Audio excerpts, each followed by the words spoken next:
Hola, ¿qué tal? Soy Rogelio Rodríguez López, aquí con ustedes. Espero que se encuentren muy bien. Y qué bueno tenerlos aquí de regreso en este tercer video en el que estamos hablando de películas de horror. Espero que les esté gustando y si no se han suscrito, por favor, háganlo. Esto va empezando apenas.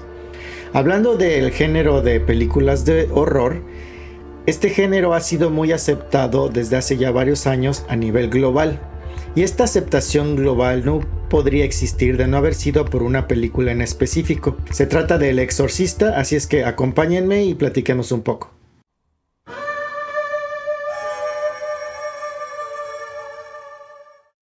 Desde que empezó el cine siempre hubo cabida a distintos tipos de historias que contar. Dentro de ellas había historias muy violentas que en ese entonces fueron las que iniciaron este concepto de horror dentro del cine.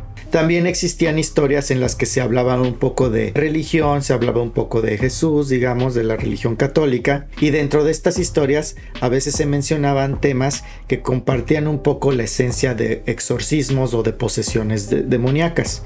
El término exorcismo existe desde hace muchos años, pero nunca había sido explotado a manera de entretenimiento en películas o en libros. Las películas de horror eran películas que se llevaban a cabo de manera independiente y que eran enfocadas a ciertos nichos en específico. Eran películas que se presentaban en cines llamados Grindhouse y que atraían a cierto público. Durante los 60s, los grandes estudios de Hollywood empezaron a tener ciertos cambios. El esquema o la fórmula perfecta para generar esas películas que traían tantas ganancias estaba colapsando y los estudios tenían que encontrar la manera de reinventarse. Es por eso que en los 70s empiezan a surgir muchas películas independientes que empiezan a atraer la atención de los estudios. Empiezan a surgir películas de horror. William Peter Blatty es un escritor que se dedica a hacer series de televisión y en algún momento empieza a tener baches en su carrera y decide escribir un libro. Él es cautivado por una noticia que ve sobre el exorcismo de un joven, de un niño, y decide escribir el libro de El Exorcista, la novela del Exorcista, en el que habla tal cual de una chica de 12 años que es poseída por un ente demoníaco. Esto sucede en 1971. La novela del Exorcista resulta ser un hit y Blatty decide llevar esa novela a distintos estudios en Hollywood para intentar producirla y convertirla en una película. Muchos estudios le dicen que no, sin embargo Warner Brothers le ve potencial al proyecto y decide comprar los derechos. Compra los derechos de la novela y Blatty es asignado también como productor del mismo proyecto. Empieza la búsqueda de directores. Se buscaban directores de gran renombre como por ejemplo Stanley Kubrick, pero todos estos directores rechazan el proyecto por distintas razones. Durante este proceso de escoger algún director, Blatty se le ocurre que él necesita un director que sea poco católico o completamente agnóstico para poder abordar la historia como él piensa que debe ser abordada, a un nivel más de documental. Blatty decide acercarse a William Friedkin. Friedkin recién había terminado French Connection cuando le llega la llamada de Blatty. Blatty le presenta la novela y Friedkin queda encantado con la idea y quiere subirse al barco automáticamente. French Connection sale unas semanas después y resulta ser un hit a nivel nacional y posteriormente llega a ganar muchos premios. Esto hace que Warner Brothers se sienta más cómodo con la decisión de Blatty de asignarle la dirección de la película a Friedkin. Hablemos ahora un poco del desarrollo y la trama de la película. El reparto está conformado por Ellen Burstyn, Linda Blair, Max von Sydow y Jason Miller. Son los principales personajes de la historia. En resumidas cuentas, la historia se desarrolla alrededor de la relación de una madre y una hija. Una niña de 12 años que repentinamente es poseída por un demonio y recibe ayuda por parte de dos padres para hacerle un exorcismo a la chica. Es simple la trama, sin embargo la forma como se desarrolla resulta ser más compleja, ya que los personajes como nos los presentan son personajes tridimensionales en los que ellos mismos tienen sus propios problemas y tienen una humanidad que nos presentan con la que nos podemos identificar. El padre tiene problemas porque su madre está muy mal, termina muriendo, entonces eso ejerce un sentimiento de culpa en él, está teniendo este duelo y a la vez lo buscan para brindar ayuda.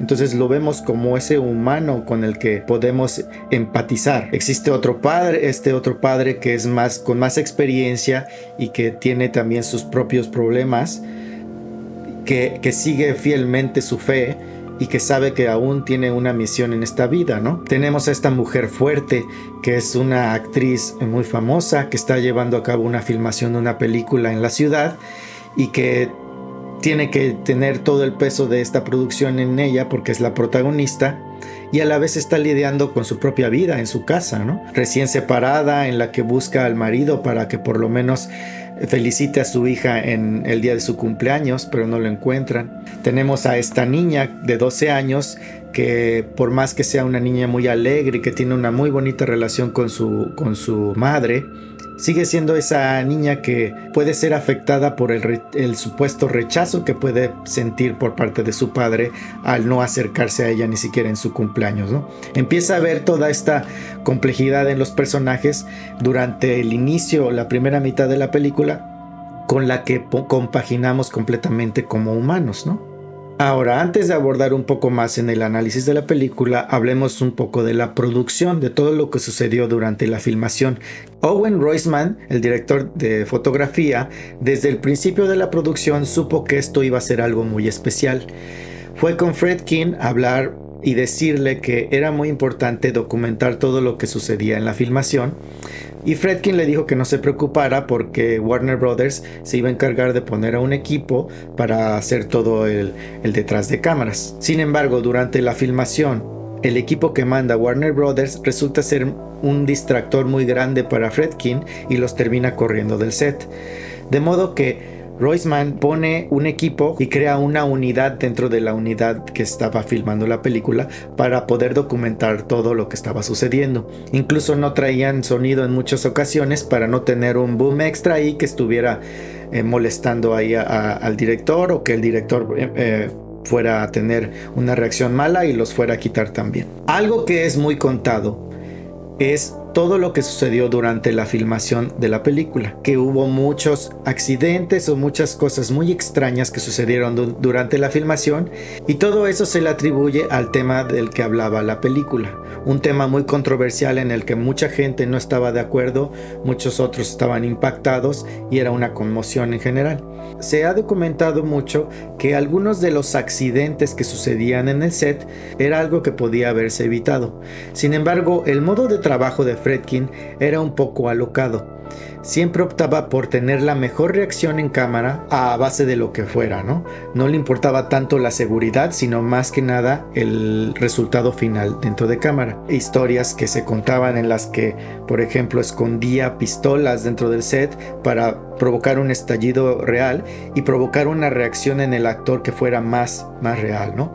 O por ejemplo, hubo una situación en la que termina cacheteando a uno de los actores para poder provocar esa reacción de shock que necesitaba mostrar el actor en cámara, y efectivamente lo logra. El actor termina estando en shock mientras está filmando, ¿no? Como decía, estos accidentes posiblemente podían haber sido prevenidos, pero la negligencia tomó un poco de partido en este caso.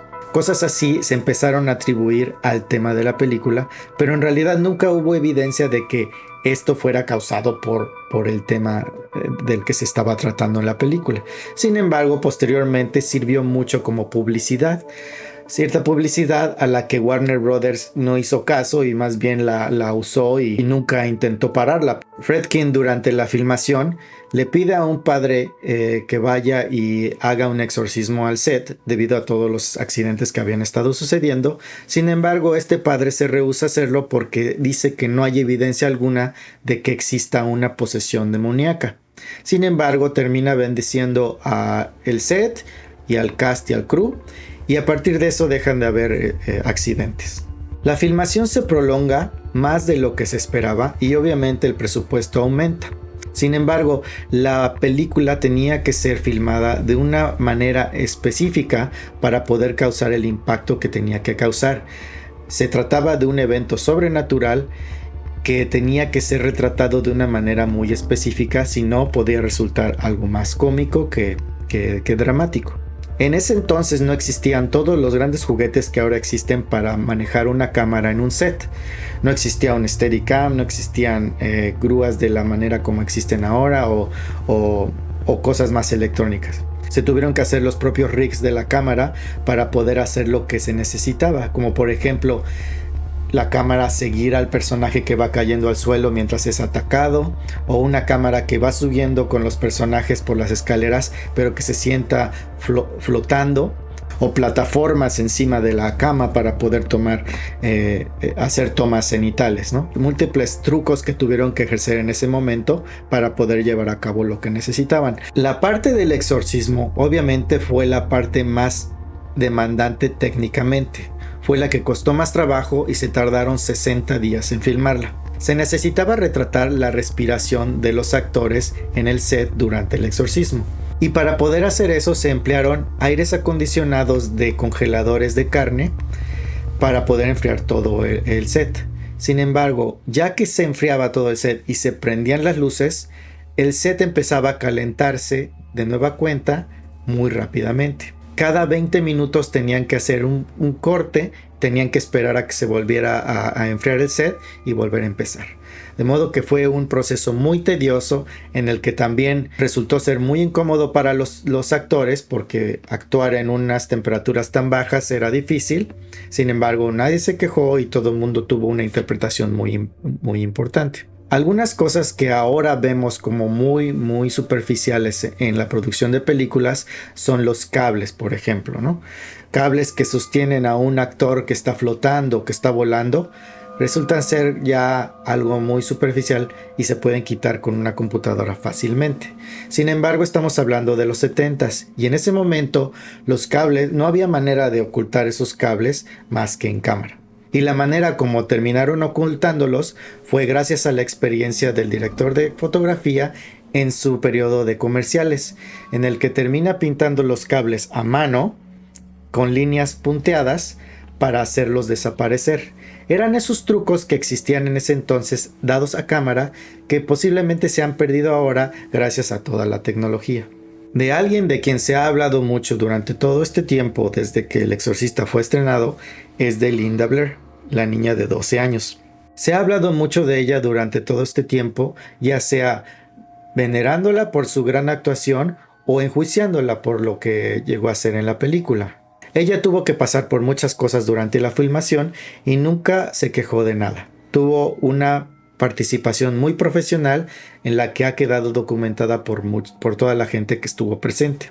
Tuvo que pasar por largas horas de maquillaje, tuvo que pasar mucho frío durante el exorcismo, ya que ella era la que vestía un simple camisón, y también todo lo que tuvo que hacer como actriz en su interpretación, que es un gran crédito que se le da al director, a Friedkin, por haberla llevado de la mano y haberla instruido en cómo realizar su actuación sin que fuera a perturbarla de cierta manera, ¿no? Una niña de 12 años, de esa corta edad, posiblemente no entiende muchas de las cosas que en ese momento están pasando, cosas tan sangrientas o cosas tan sexuales, y Friedkin la va llevando poco a poco armando un rompecabezas y sin generar una presión sobre ella, ¿no? Al final de cuentas, cuando la película es estrenada, ella recibe una gran ovación por su actuación y eso le sirvió muchísimo, le levantó mucho la moral porque se dio cuenta que era parte de algo tan importante y que todo ese esfuerzo había valido la pena. William Friedkin nunca vio la película como una película de horror. De hecho, el tema que él aborda principalmente es el misterio de la fe, de lo que podemos sentir y del llamado que podemos tener, independientemente de Dios o de religión, de la fe en general. Existe una línea muy tenue entre el bien y el mal en cada uno de nosotros, y eso es lo que detona esta posibilidad de que el demonio puede estar en cualquier lado y puede atacar a quien sea. La película muestra cómo algo tan malo le puede suceder a alguien tan bueno como la niña de 12 años. Eso provoca un horror general, porque dice, si a ella le pasa, a cualquiera de nosotros nos puede pasar. Y el horror empieza no solo hasta que el exorcismo empieza a suceder. El horror empieza desde antes, un horror creado por la medicina. En el momento que los estudios se le empiezan a hacer a Regan en el hospital, empieza a haber un poco de inyecciones y sangre y una especie de tortura que le empieza a suceder por parte de la medicina. Eso también es algo con el que nos sentimos muy identificados, porque cualquiera de nosotros hemos estado en un hospital y ese acercamiento que se hace a ese problema en ese momento en la película es científico, de modo que a cualquiera de nosotros nos podría pasar. Eso es lo que provoca este crecer de la situación hasta llegar a lo sobrenatural. Y por eso lo sobrenatural llega a impactarnos tanto, porque estamos ya muy adentrados en la historia y somos parte de los personajes de esa historia. Al final, la película termina convirtiéndose en un mensaje de amor, una relación de amor entre la madre y la hija, y también ese amor incondicional que puede existir de parte de una persona que se sacrifica voluntariamente para salvar a otra persona a la que nunca ha conocido. El padre Karras se termina sacrificando por Regan, siendo que nunca la había visto en su vida. Lo único que había visto de ella era el demonio, pero él no la conoce como persona. Sin embargo, voluntariamente se sacrifica para poder salvar su alma. Hablemos ahora del recibimiento que tuvo la película.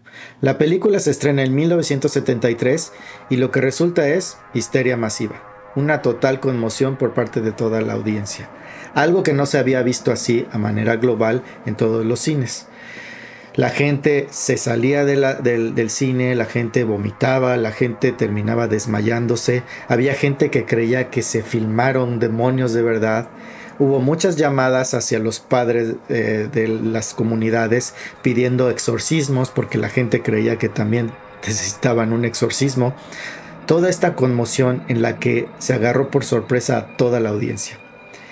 Recibió tanta controversia y de ahí la mala publicidad ayudó también a que la gente optara por ir a verlo. El presupuesto final de la película es de $12 millones y al final en taquilla recibe $233 millones a nivel nacional en Estados Unidos y $136 millones en el resto del mundo.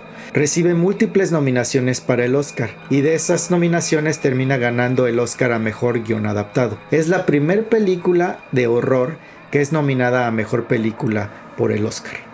Y con esto podemos dar pie a todo el legado que dejó esta película. La película legitimiza las películas de horror a nivel global. Empiezan a salir muchas películas que abordan el mismo tema de posesión en distintas partes: Italia, Turquía, Alemania, Gran Bretaña.